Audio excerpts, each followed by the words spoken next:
जब घर का बेटा लाद कर सामान दूसरे देश कमाने जाता है तो सारे परिवार का सर गर्व से ऊंचा हो जाता है, लेकिन गाड़ी में बैठने से ठीक पहले जब वो पूरे परिवार की ओर नजरें दौड़ाता है तो इतनी सारी आंखें एक साथ नम देखकर उसका दिल भर आता है। पिता कुछ बीमार रहते हैं, मालूम है उसे, पर वो अपनी ज़रूरतों के सामने इन जिम्मेदारियों को बेबस पाता है। माँ से नहीं होते अब घर के काम सारे, वो माँ के कंधे पर अपनी पकड़ मजबूत करके उसे अपनी मजबूरियों का एहसास दिलाता है।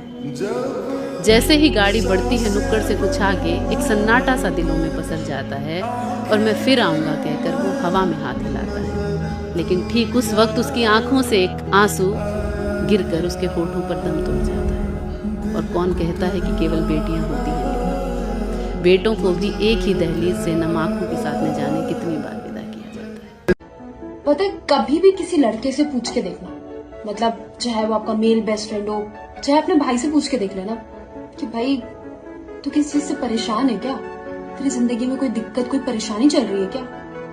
पता है आगे से क्या जवाब आएगा? मेरी जिंदगी में पागल है क्या, चल कुछ भी सोचती रहती है, कुछ नहीं है, सब सही चल रहा है, सब कुछ सॉर्टेड है, बहुत बढ़िया चल रहा है, पागल है, चल छोड़िए सब, छोड़, चल अपन वहां चलते हैं, चल अपन यहाँ चलते हैं। भाई उनकी जिंदगी में कुछ भी चल रहा हो, लेकिन उनकी शक्ल पे कभी भी नहीं आता। चाहे उनके दिमाग में 1000 टेंशन चल रही हो कि मेरी जॉब नहीं लग रही है, कि पापा रिटायर हो रहे हैं, मम्मी बीमार है, उनकी दवाइयाँ लानी है, बहन की शादी करनी है, और अगर जॉब है तो पैसे बढ़ाने हैं, कैसे बढ़ाऊं, इंक्रीमेंट कैसे करूं, क्योंकि आगे शादी करनी, बच्चे होंगे, उनकी लाइफ, सारी चीजें, तो वो कभी शो नहीं करती। पता है क्यों? सोसाइटी। क्योंकि सोसाइटी ने हमेशा दिमाग में ये भर दिया है कि मर्द को दर्द नहीं होता, लड़कों के भी इमोशंस होते हैं, मर्द को भी दर्द होता है। इंतजार तो नसीब में लिखा है मेरे, मुझे मालूम है तू अगर मिला भी है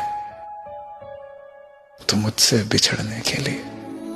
और तू भी तंग आ गया है और मैं भी खुश नहीं, तू भी तंग आ गया है और मैं भी खुश नहीं, चल यार ऐसा करते हैं अब से बात नहीं करते।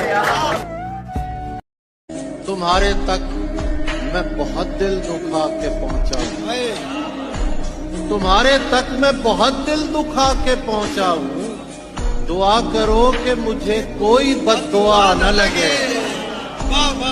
तुम्हें खो देने का डर खत्म हो चुका है, तुम अब जिसके भी हो, मुझे फर्क नहीं पड़ता।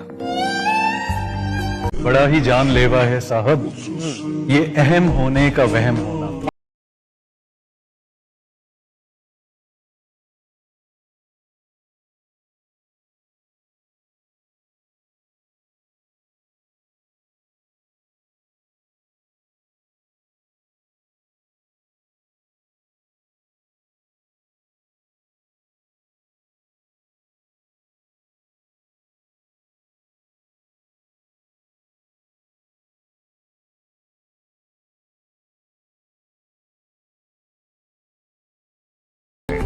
मैं कभी दूसरे क्या कर रहे हैं उतना ध्यान देता नहीं हूँ, मैं सिर्फ अपने काम पे हमेशा ध्यान देते आया हूँ। बिकॉज मेरा ये मानना है कि जब आप ईमानदारी से अगर काम करते हैं, पूरी शिद्दत और नियत के साथ अगर आप काम करते हैं, अगर इंटेंट आपका सही है तो पानी की तरह वो अपना रास्ता बना लेता है।